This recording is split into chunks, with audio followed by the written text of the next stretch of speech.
And there is one that Sandy mentioned, which we're going to dive into right now, which is world building. And we have an amazing world builder right here with us, which I'm very excited to announce. Jared Ian Goldman. He is an award-winning film and television producer and principal of the independent production company Mighty Engine. Known for championing bold, character-driven stories, his work reflects a consistent commitment to original voices and visionary filmmakers. His upcoming feature, which is debuting right here at Sundance, is In the Blink of an Eye, and it's directed by two-time Oscar winner Andrew Stanton and stars Kate McKinnon, Rashida Jones, and Daveed Diggs. And Daveed Diggs is going to be on our stage on Monday doing a panel as well, so keep an eye out for that. The Searchlight Pictures Hulu feature will premiere, and it marks his 7th film in this festival. He began his career at Miramax before joining Green Street, and is a member of AMPAS, as well as PGA, DGA, and the National Arts Club. Please welcome to the stage, Jared Ian Goldman. Have a seat. Hi, everybody. I am like thrumming with giddiness to be here. I haven't been here in a couple of years. I met my wife here. She was a volunteer many years ago, so I'm like very happy to be here. Hey, I love that, because I was a volunteer. That's how I started. I was a volunteer in the press office. Where did she work? Oh, okay. She was just wandering around being amazing. So all you single people out there, hey, this is the place, man.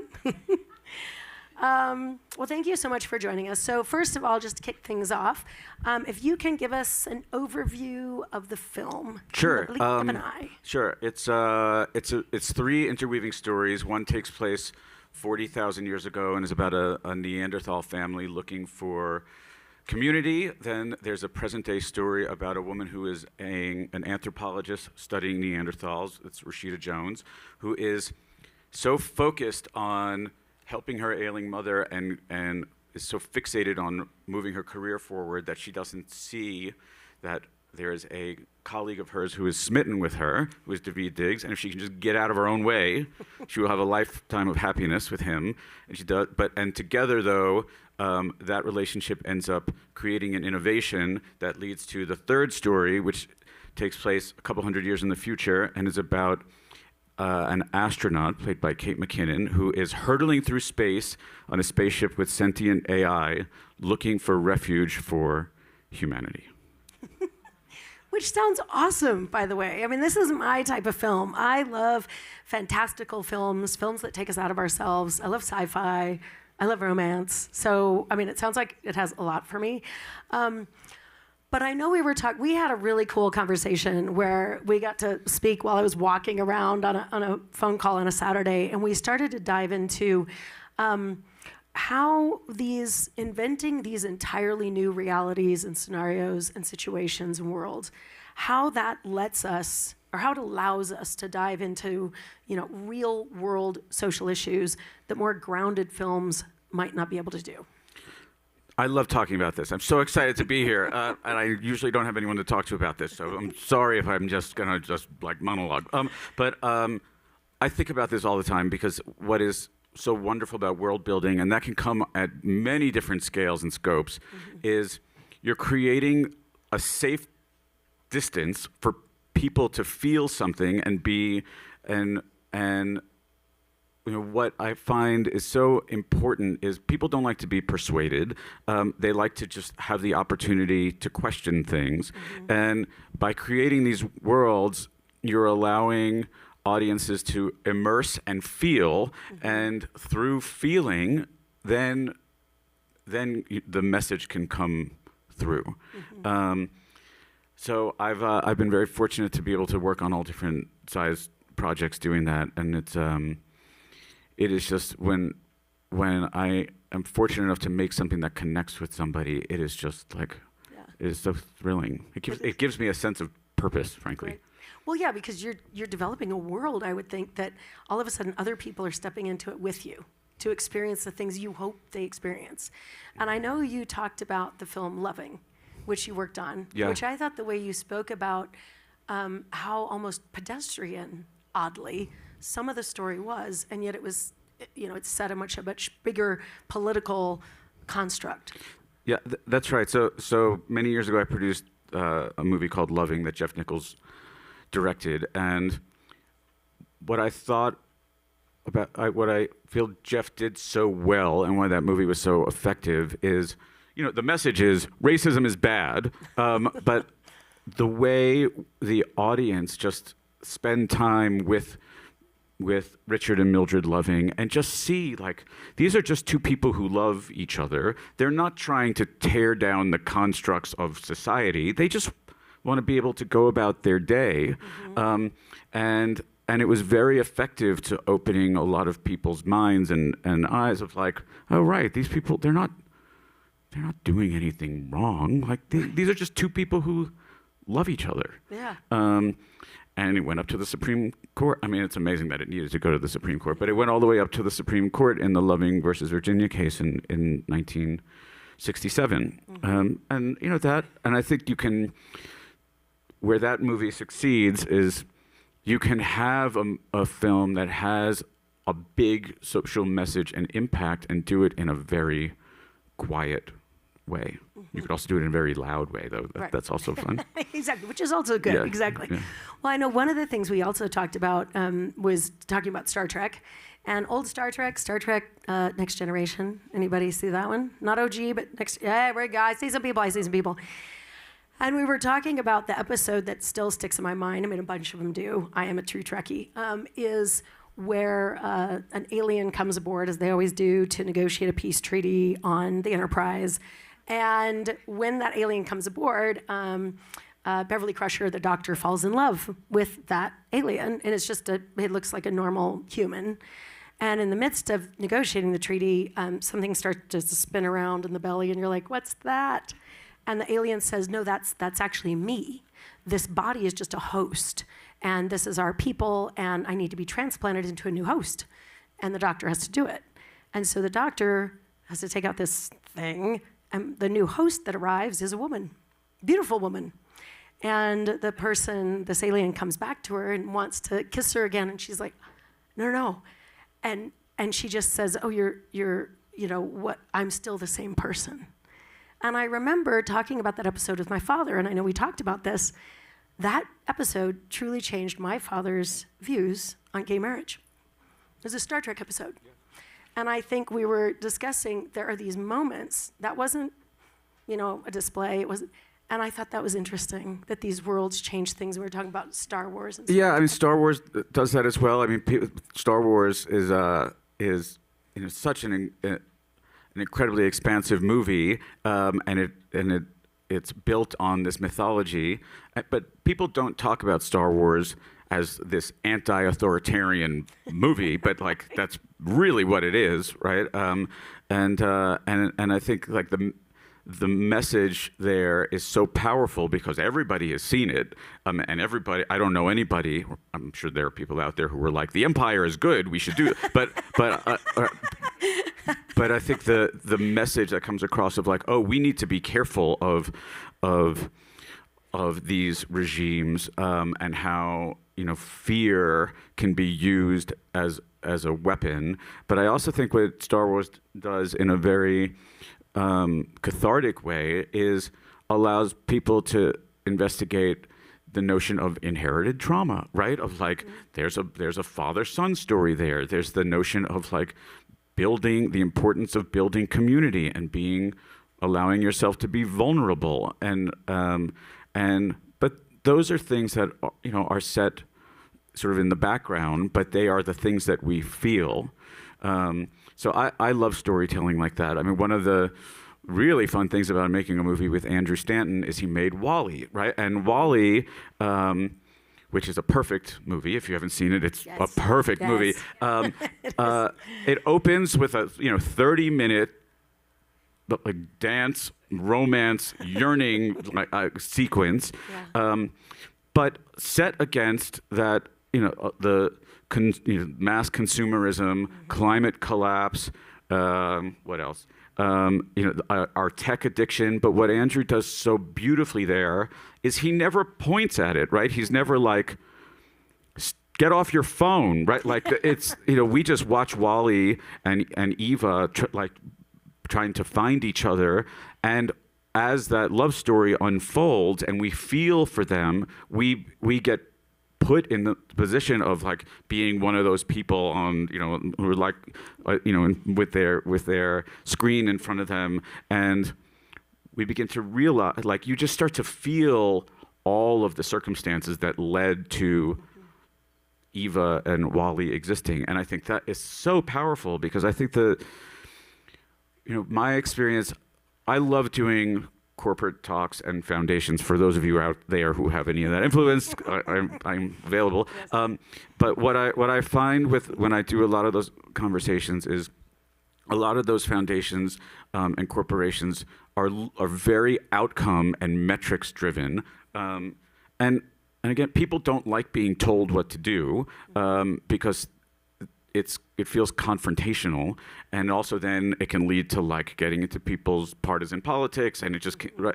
So figuring out how to use storytelling and allowing people to just ask questions instead of being told what to think, allowing them to just ask questions about, well, what would I do if I was in this situation? Or what is fair in this world, whether it's, some sci-fi world or something that feels somewhat adjacent. I mean, another great example of a social impact movie is Borat, right? Borat is hilarious.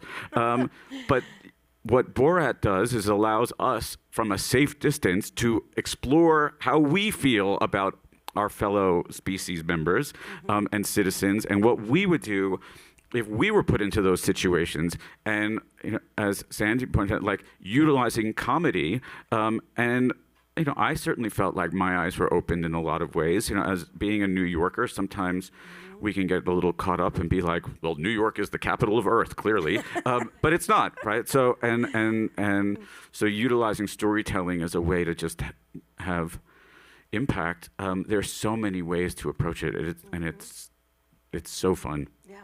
Well, and you're already going into this, but how do you see this as a way for filmmakers here? There's social impact organizations. How do you see this as a way for us to play in places that would be almost unallowable for us to do for people? How do we build worlds or think about building worlds where imagination is the driver in that sense? Well, I think understanding what your thesis is, right, and understanding like what it is you ideally would like people to feel, right, and then and what the conversation you want people to be having after the movie or TV show or whatever it is something that I feel it's critical now, really, really critical to always keeping an eye and an ear on. And then figuring out, well, what is the best story structure to then deliver that? I mean, that's always been the case, but it just feels like now, I think to Sandy's point, it's becoming more and more challenging to get eyeballs on these things. I feel a tremendous sense of responsibility to audiences because without naming any stream, I've made things for all the streamers. I am grateful for their employment from time to time. But it does feel like there is a little bit of a generating content for a lowest common denominator and assuming that people are just going to be on their couch, on their phone. Right.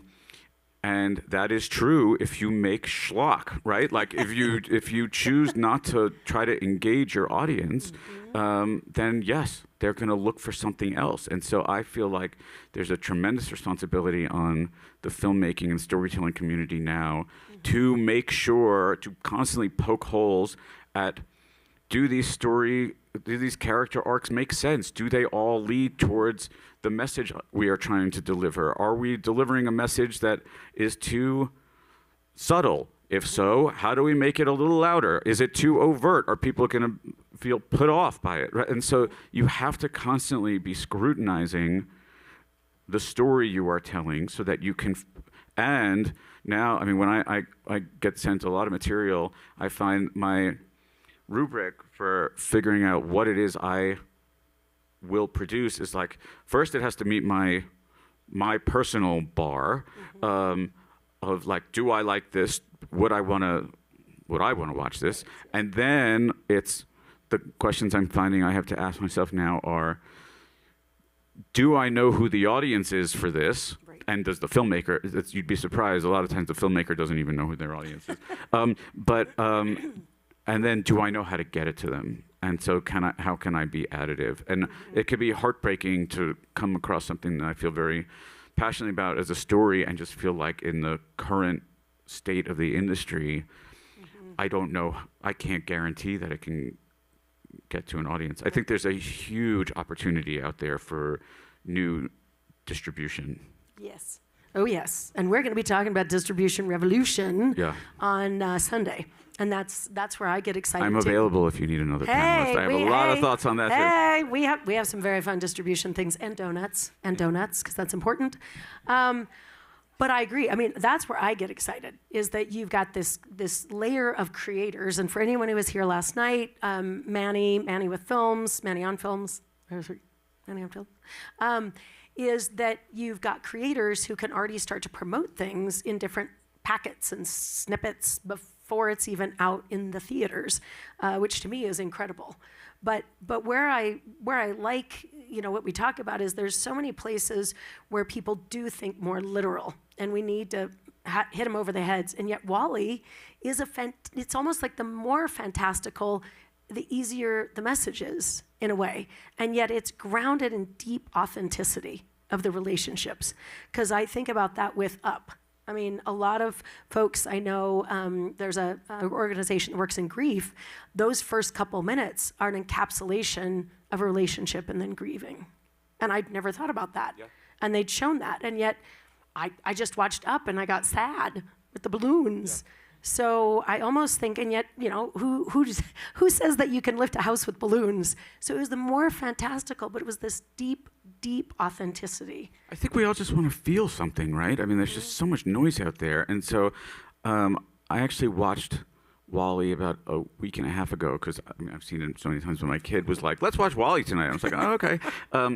And finding that that feeling of getting swept into a movie and and being so moved, even when you know what's going to happen, is so powerful. And the bond that then I realized, like, the sense of community that it can build, even just sitting on my couch with my kid, right, and being like, he's watching me cry, and he's like, Dad, why are you crying? Right, but him seeing me feel something then affected him, and it just helped tighten our bond. But I think what's also great is it's all well and good to use movies like WALL-E and Star Wars and Star Trek as examples.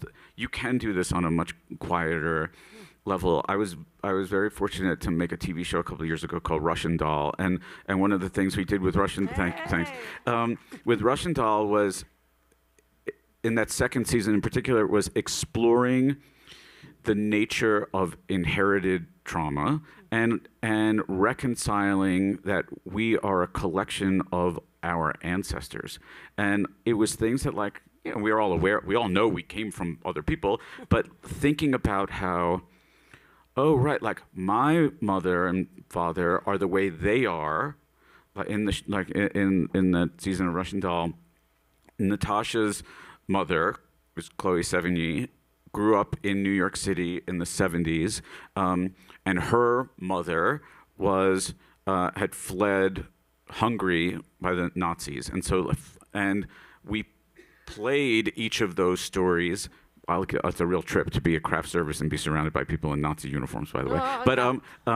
But suddenly that what I've encountered as a result of that show is people have come up to me and said, being able to visually see my ancestors, or use the characters in that show as sort of proxies for my own ancestors, made me much more empathetic and sympathetic towards the experience that my parents went through, and my grandparents went through, or my how many of us have had grandparents who had to flee Europe for one reason or another?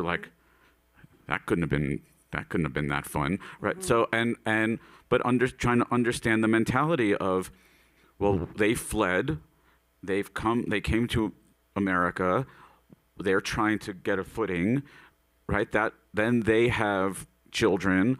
A lot of them are then trying to assimilate, so they are maybe denying aspects of their own heritage to try to create a better future. But that leads to the kids then asking, why are you so suffocating? Like, why are you so closed? And so that was and through just a very funny show, we were able to explore this notion of the stories we inherit, and ask ourselves to then scrutinize, like, why are we told the stories the way we are, and how accurate are those stories, and how much control do we have over our own narrative then? And it was really very, very affecting. And that was like a scrappy little indie TV show. Yeah. So it can be done in we spent most of the time walking around the East Village. So there are so many ways to try to do that, but I think you have to just understand what the message you ultimately want people to feel, and by allowing them to feel it, then they will come to their own conclusions about how to sort of inhabit it. Absolutely. And I think just hearing you talk about Russian Doll, things like that, they really do help us all explore with someone else in play how we would experience that, as opposed to having to do it in real life, which gets way too tense and fraught and everything else. So I know you do speak to corporations and foundations. Yes, he is available. But what would you say when you're talking about storytelling? And I know we've talked about what you want to feel. Are there any other notes that you would give them? Let's say monomyth, hero's journey, any other kind of tips that, in a sense, that only a filmmaker could give, as opposed to potentially someone working in those organizations? Yeah, I think, again, I think with what my experience in talking to these corporations and foundations is like, it's so outcome driven, and what filmmakers and storytellers are, it's very consequence driven and desire driven. And so figuring out, I think that's why I feel like I've been effective when I've been speaking to some of these places, because you're thinking about it from not just the outcome of like, we need to sell more coffee, right? But like, how do you want people to feel? Like, like, why do you want them to drink that coffee? Like, when do you want them to drink? And I don't mean that cynically. I mean, like, I understand capitalism and I understand these businesses need to grow, but it's not. Not everything is transactional. I was sort of chagrined to learn that like English majors are on the decline, and I was an English major, surprise, and I realized, like, boy, we need English majors more than ever now, because being able to think not transactionally, but understand how to approach a situation and think nimbly, and be adaptive, like at the rate that we are all moving and technology is moving, like so many of these transactional jobs are just becoming obsolete so quickly. And so we need people who can just try to think, how can I adapt to the pace that things are moving at, and then help support, whether it's getting a story out there, or getting a product sold, or getting a message across. Yeah, absolutely. Well, I know we're running out of time, but I could talk about this with you all day. I think we had about an hour and a half conversation the first time we spoke. But thank you so much, Jared. Thank you for taking time. This was super fun. Good. And stick around. I mean, I think people will want to talk world building with you. And I just really appreciate it. And you have to see in the blink of an eye. When does it premiere? Oh, yeah. So it premieres Monday at the Eccles, and then it's on Tuesday. But then it's also coming out on Hulu at the end of February. So if you miss it here, I mean, try to see it here. It's great to see with an audience, blah, blah, all that. But you will have another chance soon. All right. Okay. Sounds good. I'll take that. All right. Thank you so much. Okay.